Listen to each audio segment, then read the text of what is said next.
Okay, hi, a couple more folks joined us, so we're gonna get started now. Once again, my name's Maddie, or Madeline. Like all my documents say Madeline, so if you're confused, that's the same person. Anyway, Direct Action Coordinator for Resist Here of the Working Families Organization. And again, welcome to our fall training series. This is the second installment. We'll be talking about etiquette and some of the debates and just a couple of pro tips that will help you kind of navigate the weird culture of activist spaces and try to make them sort of more welcoming. There's a pretty intense learning curve for folks coming in, whether it's like figuring out language around inclusivity or some of what the debates are that might make these spaces look either kind of like hostile or like you have to have a lot of buy-in to understand what's going on. And this training is sort of designed to prime you for those spaces and to kind of get you up to speed very quickly. And we're going to be doing that in an alphabetical format. So here's your inside scoop on the culture around resistance spaces, weird language and quirks in organizing communities. You'll also get a little bit of information about running meetings, conflicts that might arise, and again, there are a couple major debates amongst organizers in 2017, just sort of based on the culture of resistance that we're living in. So let's get started. Also, there's a survey coming out after this, just like the last one. We're going to be taking surveys on every training installment. We want your feedback. This whole program is being piloted, so we're going a little bit slower. In the future, all of this material is going to be made available to you via YouTube as videos. You'll also have access to the slideshows themselves. So we definitely want your feedback, and through the Action Network form that you used to sign up for this, you'll be receiving a survey. We'd love you to fill that out. So looking forward to hearing from you then. And also, if during this training you have any questions, use the Q&A function for Zoom, and we'll be able to either address your questions like right then during the presentation or during the Q&A period afterwards. So without further ado, the ABCs of activist etiquette. A is for accountability. To read off the slide, why do we work in groups? Why do we value transparency? If we're fighting in a world where the elite, whoever they may be, do whatever they want without consequence, accountability is something that we would like to model.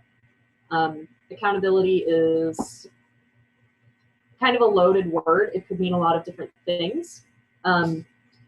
Chiefly, what I mean when I say accountability here is that working in groups provides the opportunity to quality control our work and to give us motivation to keep within a certain ethical lens. Accountability is also about ensuring that we're treating each other with equity, fairness, and basically practicing all of the values that we want to bring to the world, particularly when under capitalism or under like authoritarian systems of governance, there are people who have the privilege essentially to act without accountability. So to counter that, we want to prefigure or demonstrate accountability within our own communities and within our own organizations. Sometimes that means accountability processes for people who have misbehaved in certain ways or who have done harm. And sometimes that just means not being able to make decisions without consulting the group. On that note, one way to be unaccountable is to not be brief. So that brings us to B. B is for brevity. During meetings, during phone calls, whether you're doing, in writing, whatever your communication style is, brevity is not only about being a good communicator and communicating effectively, it's also about respect. Meetings, emails, and other communications should be sure to respect people's time. Cutting down on times for meetings and for calls allows a higher or a lower bar of participation. People who might have limited time because of the constraints of capitalism or because of the constraints of having to commute a very long distance or work or whatever it is. Brevity ensures more people can participate in your activities because it's not going to constrain their time. On that note, in meetings or in calls that are going to take up a lot of time, try to keep side conversations to a minimum, and don't make plans based on insufficient information, because that causes speculation, which can take not only forever, but is a waste of time. So on that note, also don't waste people's time. This one we're going to come back to several times actually throughout this training. Consent is an issue that comes up in every community I have ever had contact with. We live in systems that value doing things without consent. Our government is based on like compulsory activity that social contract implies consent, which is not real. We have a president who explicitly denies the importance of consent, both as a function of governance and as like an interpersonal problem. And we want a world built on consent. Whether we're talking about interpersonal contact or about policy, we always want to model the world that we're building, just like with accountability. So in these spaces, you might find that activists are huggy or touchy, and it's important to always ask for consent before touching someone. It's also important to ask for consent before sharing any information about somebody. Personal space and personal boundaries include information. So exchanging someone's contact information without their consent is a violation of consent. But they're explicit, I should say explicit consent. Don't assume you can just give somebody's number out. Sharing information about somebody else's activism can sometimes be problematic, especially when facing state repression and facing increased police surveillance. That can cause danger to somebody, or it can, just blowing up somebody's spot is never a good idea. Always make sure that you have explicit consent before sharing information about other people's work. To move on, consent on a large scale is known as consensus, which is one of many decision-making processes that a lot of people employ. Particularly on the left, we like to use consensus because it's based on consent, and it's the most sort of directly democratic process for decision-making. D is for decision-making. The best, whether it's a consensus model, the best way to ensure transparency, accountability, and consent within decision-making is to have an explicit strategy and an explicit process for making decisions. Whether it's a 55% majority within an organization, that's a line that people can follow and try to achieve and work with. If decisions are made on an ad hoc basis, you can't guarantee that people who are being dragged into basically either a process of activism or some other type of activity have consented to it. They won't have had the chance to explicitly say no. So decision-making processes are vital to ensuring that people know what level they're engaging with, and vital to ensuring that decisions that are being made have been quality controlled. So D, decision-making. E is for emotional labor. This is a big one because most of organizing is emotional labor, whether it's trying to get to know, one-on-one how somebody ticks in order to elevate their participation within an organization or to bring them into an organization, to onboard them, whether it's mediating conflicts between organizers who might have a disagreement, figuring out how to navigate a consensus process or other decision-making processes. All of these require emotional intelligence, which is a skill that one develops over time. So if you feel at the outset like you don't know how to do some of those things, including de-escalation, including like the work of checking in on people after a difficult action or a difficult meeting, whether it's sort of getting a sense of a room and figuring out when a good time to end a meeting is, or something has gone too far, or self-care. All of these things require practice and learning and using materials that are made available. Like, you know, actually you might need to Google self-care. You might need to Google de-escalation and like put extra effort into reading up on how to do those things. Emotional labor is a skill set. It's not something that comes naturally to any particular group of people. And more often than not, women and femmes and non-binary folks get stuck doing the bulk of it. So if you are not one of those groups of people, I strongly encourage you to take extra time to learn how to do those things in an effective way, to make yourself not only like more useful in various organizing spaces, but also just a more like compassionate, careful, holistic organizer. So that skill is used frequently with facilitation, F is for facilitation, which is the skill of holding a meeting together and keeping it on track. Most meetings have a facilitator. They also might have a separate person taking stack, which is calling on folks to talk. They might have a separate timekeeper and a separate note taker. Sometimes all of those things are in one person. I don't recommend that.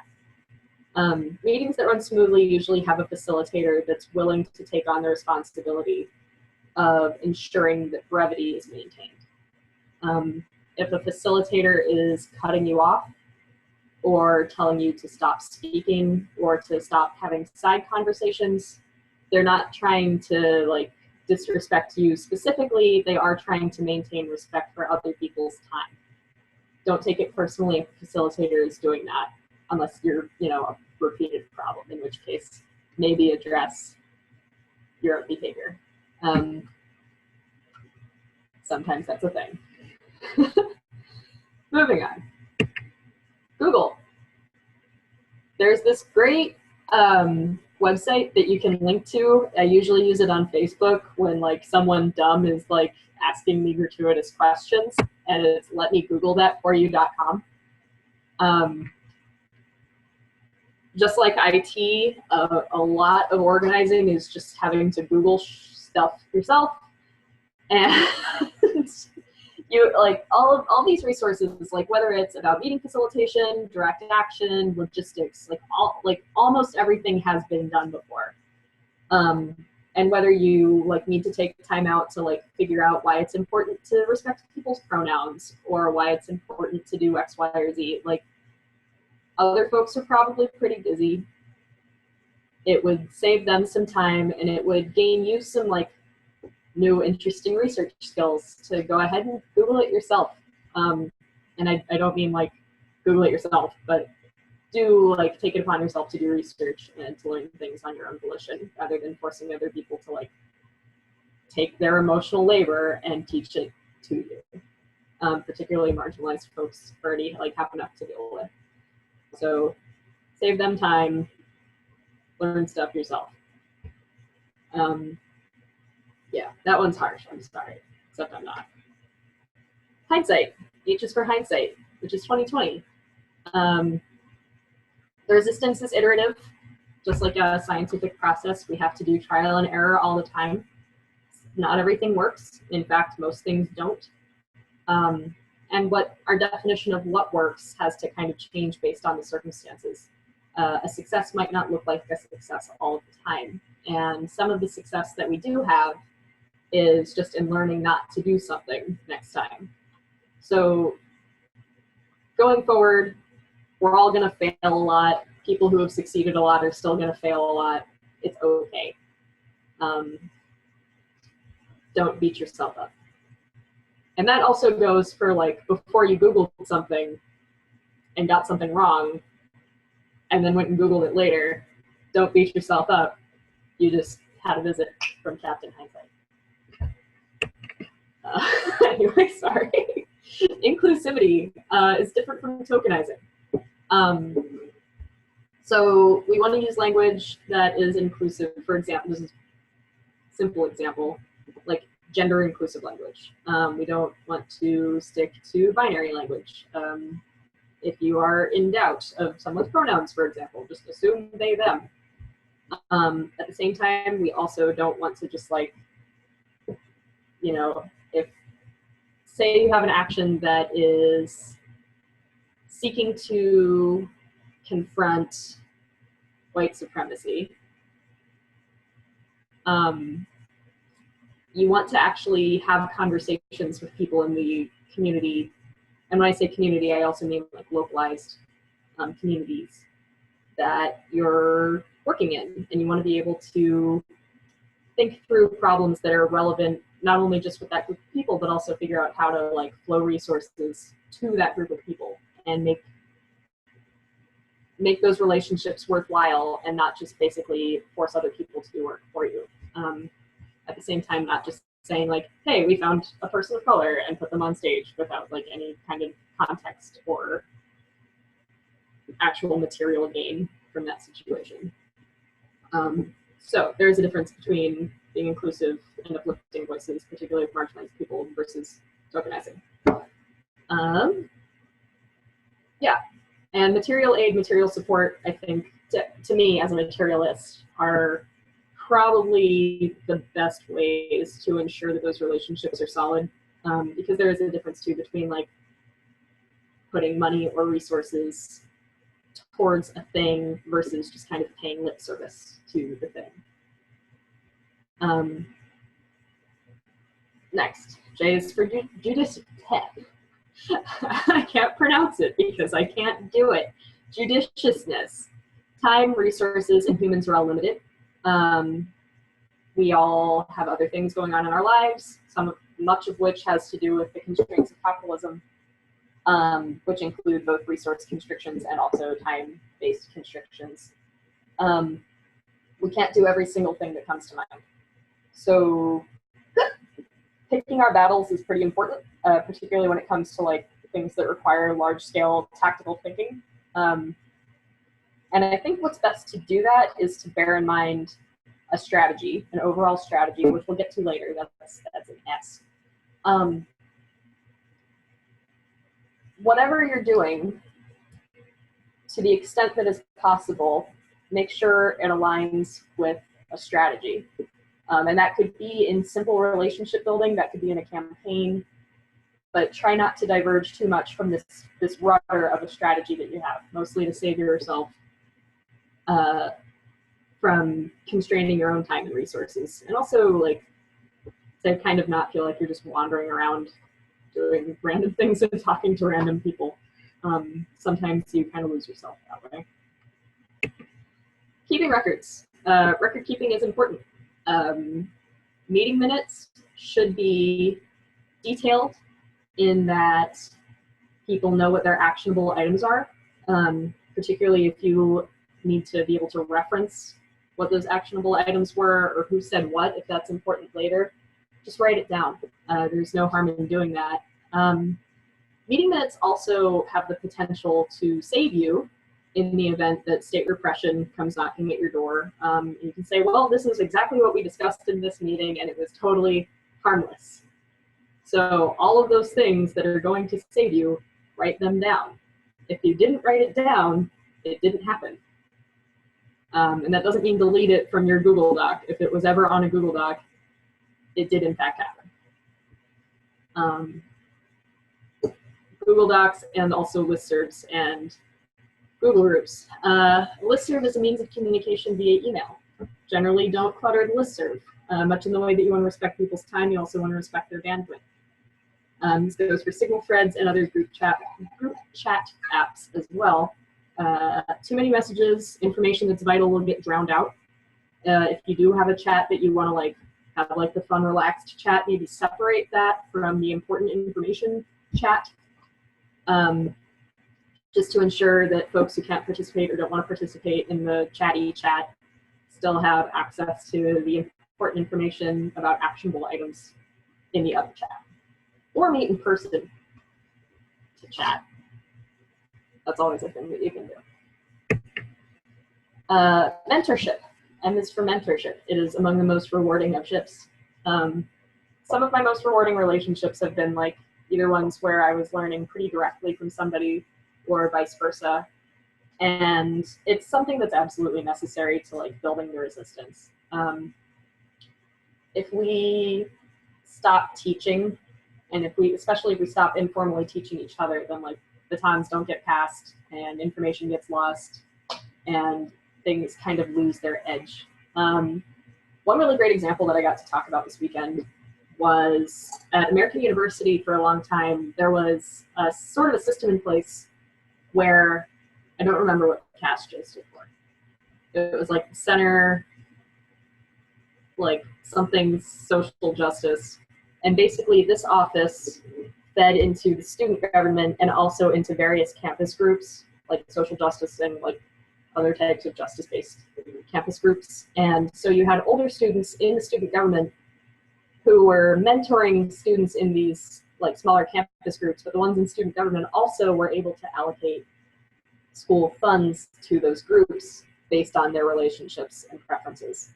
So their mentorship system was also backed by the material reality of student government at American University. And that mentorship facilitated a lot of really creative and vibrant activism on the AU campus for many years. And so the older students who were in the student government would kind of groom younger students who were starting clubs to get back into the student government as they got older, and were able to do the same thing for younger folks.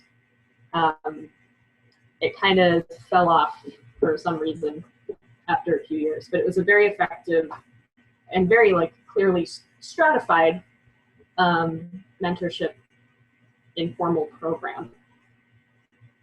N is for nuance. Too much nuance can be a bad thing. Not enough nuance is also a bad thing.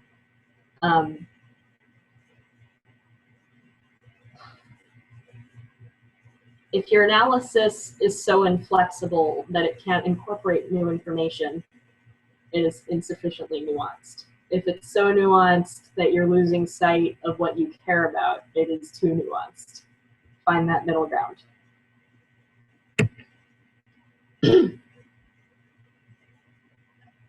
Okay. O is for opinions. They are not the same thing as facts. This will come up a lot in various debates in organizing communities. And there's some things that we have metrics for, and there are some ways to poke holes in those metrics. These debates are important, but make sure that those debates stay at like kind of a professional level and that you're arguing about material, factual things. Whether something looks good, like optically, or feels a certain way is not a factual basis upon which to make decisions. Whether something is successful is dubious, but at least you can agree upon what success looks like within conversations with other people.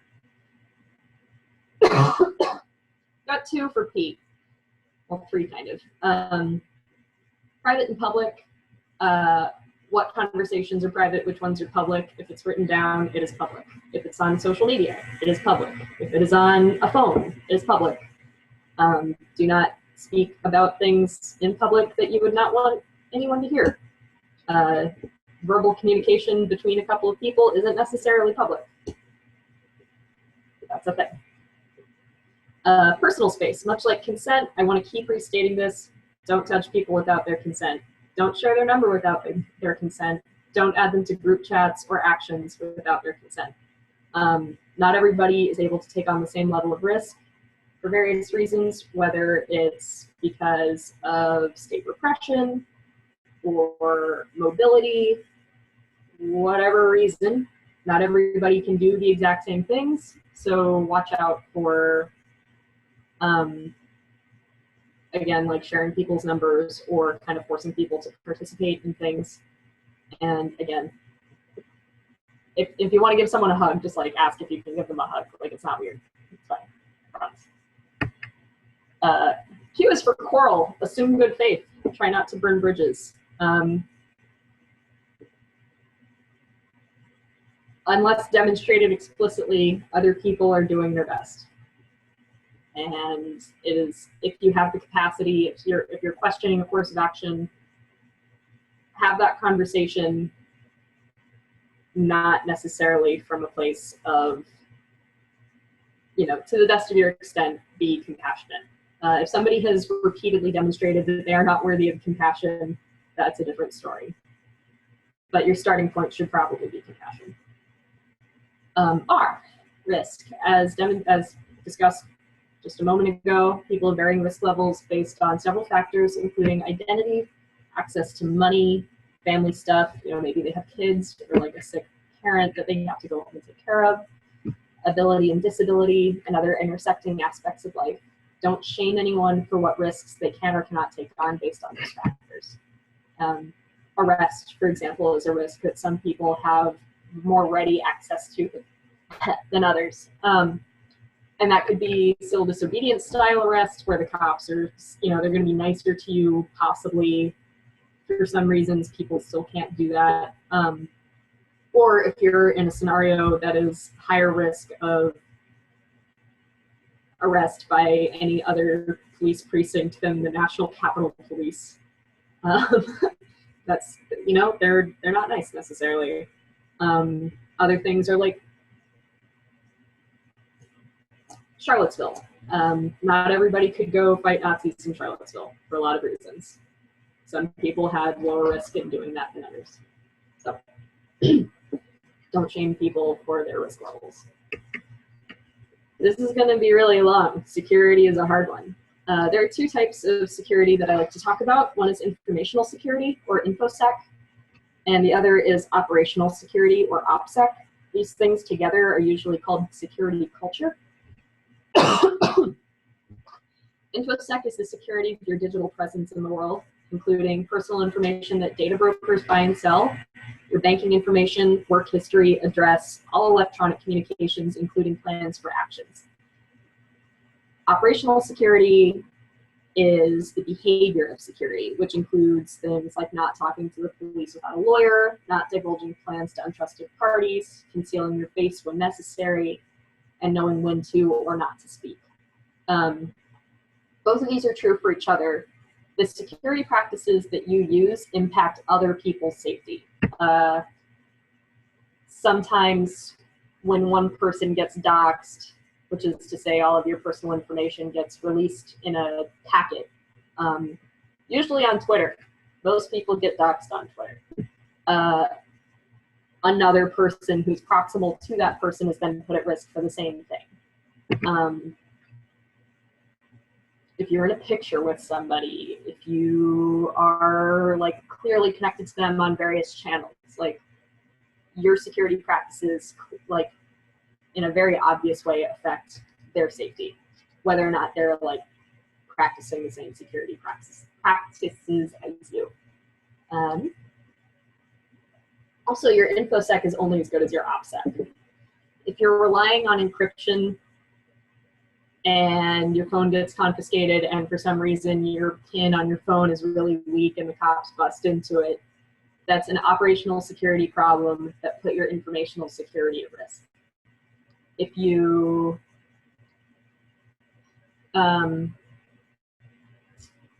take care not to say anything online that you wouldn't want anyone to see, but your entire social map or social network has been mapped, that's your operational security being put at risk by your informational security. I skipped one. T, theory of change. What I have here is step 1, organize. Step 2, step 3, revolution. What's the step 2? There are different theories on how this works, and they all kind of together make up an ecology, I think. There's not necessarily a right or a wrong answer. Personally, I'm a big fan of things like workers' councils and seizing the means of production and creating democratic processes in the workplace, because the materiality of the workplace is the difference between a new world order and not. That's my personal opinion on that matter. There are other theories of change. Some include insurrectionary anarchism, momentum theory, elections. There's all manner of things. They all kind of work together to build a robust, diverse, like theoretically diverse diverse in terms of theories, ecology of social movements that are iterative and that will, over time, we'll figure out which things work and which don't. And that's not necessarily true of both theories, but even tactics and strategies within those theories. So I also wanted to go over tactics versus strategy, since we're on S&T. Under a big umbrella, you have theory of change. Under theory of change, you have strategies. Usually a plurality of them. A strategy can be like a specific campaign. So like, we'll take mine, for example. I'm really into unions. My theory of change, again, seizing the means of production. Under that includes workplace organizing. So a strategy would be to, let's say you work at a metal shop that makes sheet metal for tanks. Seizing those means is the strategy. What are the tactics for that? Organizing your workplace using general strikes, forming workers' councils that have contracts for various things, starting of course with like a labor contract, maybe ending after time, after like a demonstration of worker power, contracts to make something else that isn't sheet metal for tanks. That's extremely pie in the sky, but this is all hypothetical. So strategy is sort of the overall bucket of tactics. Tactics are the things that we do that we call protest. Banner drops are tactics. Rallies are tactics. Black blocs are tactics. Die-ins are tactics. You don't want to just randomly deploy everything. They should be part of a cohesive strategy that fits within theory of change. The idea is, of course, to make sure that your actions have intentionality behind them and they are not just totally random. We'll talk more about that later during action planning and a little tiny bit during logistics. Both of these will come up much more in depth later in this training series. U is for underestimate. Assume you're going to get fewer people than your RSVPs suggest. The ratio I've always been told is assume 1/3 of the people who claim they're coming on Facebook are actually coming. And that's okay. You want quality over quantity. Also assume you're not going to have enough money for stuff. So fundraising is important. Overestimate how long things will take. Activist time is a thing. For sure. It's real. And I'm sorry. E is for vulnerability. We're human and we make mistakes, whether it's a social faux pas, like misgendering someone, or a systemic misstep, like taking on something without consulting a group, or accidentally saying too much to a cop. Whatever it is, we do make mistakes, and we need to be open to critique, and we also need to be compassionate with each other, particularly when making mistakes that affect like ourselves. Don't beat yourself up too much, but do be open to changing your behavior. And being okay with that kind of awkwardness and that vulnerability is important for personal growth. Like, you're gonna feel awkward a lot. You're gonna. It's all right. It's okay. Next, W, wait. This is an acronym that stands for why am I talking, or why aren't I talking? If you're in a call or a meeting or engaging with another person, check to see if you're mismanaging their time or your own time. If you find yourself talking a lot, talk less. If you notice that you're not talking a lot, you should feel entitled to speak more, particularly one-on-one. If it's in a meeting, maybe like, think about it. The entire point is to think about it and to, analyze for a second, why am I talking so much? Is what I'm saying important? Is what I'm saying repeating something that somebody else has already said? These are things that always happen. And for the sake of brevity and accountability and quality control, decide whether it's appropriate for you to continue talking at the volume or quantity that you are talking. Expectations. That is not how you spell the letter X, whatever. Manage your expectations of yourself and your comrades and of newcomers. Again, quality over quantity. and again, back to hindsight too, not everything is going to work immediately, and that's okay. This is a learning process that, like, based on changing technology, based on changing terrain, based on changing numbers of everything, nothing is like immediately replicable. Manage those expectations, and consider learning the success. I'm going to keep reiterating the yes thing. So Y is for yes. What is a yes? Silence isn't a yes. I have in here beleaguered grunting is not a yes. If somebody isn't actively enthusiastic about something, they're not saying yes to you, whether it's a hug or an action or a campaign. So listen for the enthusiasm behind people's yeses. If people sound like they're just acquiescing to your will, they're not saying yes. If you aren't saying yes, feel entitled to, you know, either step out or like make room for other options. And if you have another idea or another option for a course of action that other people might be more enthusiastic about, discuss it. And finally, we have reached letter Z. Zip it. You can't undo snitching. Again, sometimes it's a mistake. I've had a friend who accidentally snitched on someone and it yielded nothing and it wasn't a problem.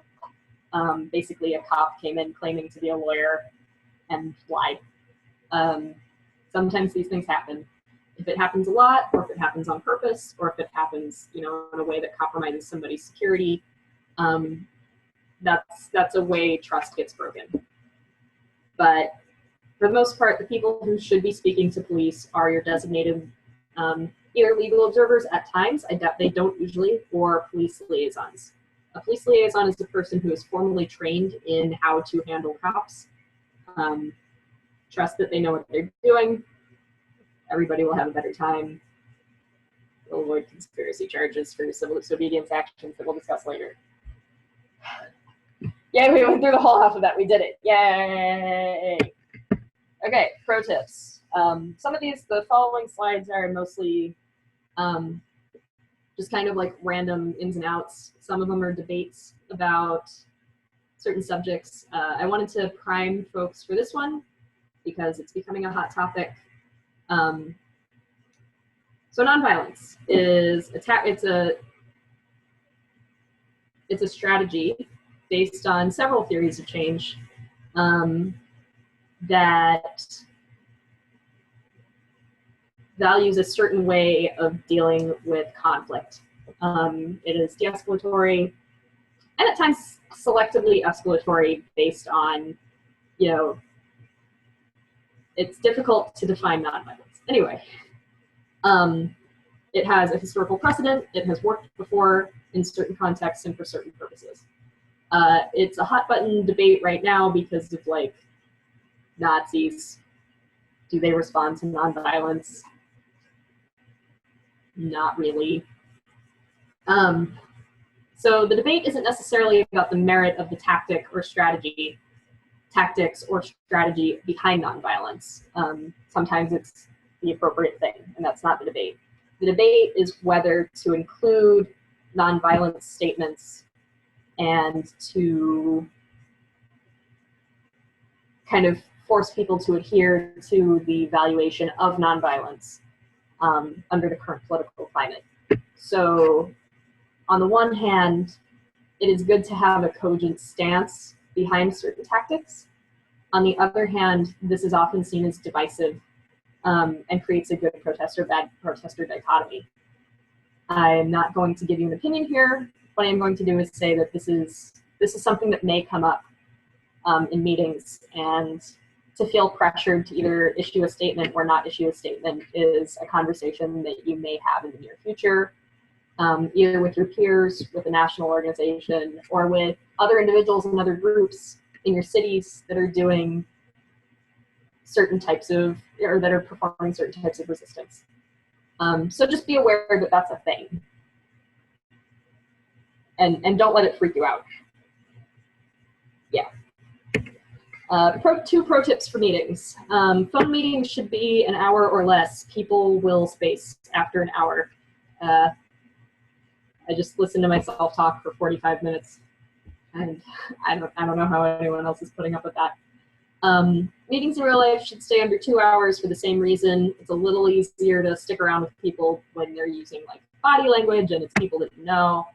Unless things are rolling at a good pace, try to keep meetings under those 2 time markers. Also, secondarily, usually in meetings we do go-rounds where you introduce yourself and most people will state a pronoun. Typically, almost every facilitator I've met will say like, will kind of like require that people use pronouns. I like to say, tell us your pronoun if you feel like it, or if you feel comfortable. I like to make pronouns optional. Not everybody wants to out themselves to every group of people. Not everybody is like ready to have that conversation. So it's my preference to say like, give us your name, what org you're with, and if you're comfortable, tell us your pronoun. And then I usually don't tell people my pronoun because I don't feel like it. Anyway. Okay, ask me things. Thank you for listening. That was long. Give y'all a few minutes to chew.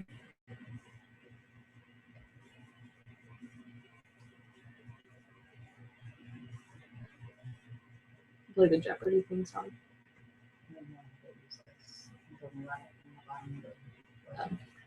Do you want to give us a primer?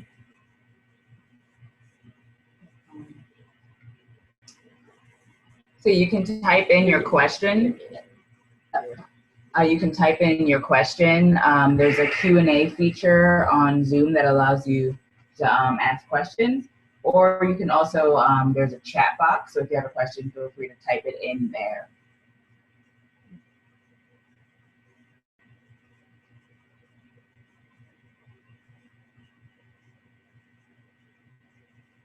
Come on. That was so much information.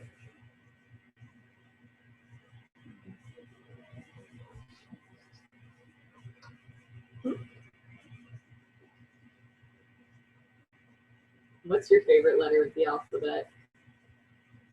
That's a good question. I don't know.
Okay, if there aren't any questions right this minute, but you have some later, feel free to shoot me an email at mhale,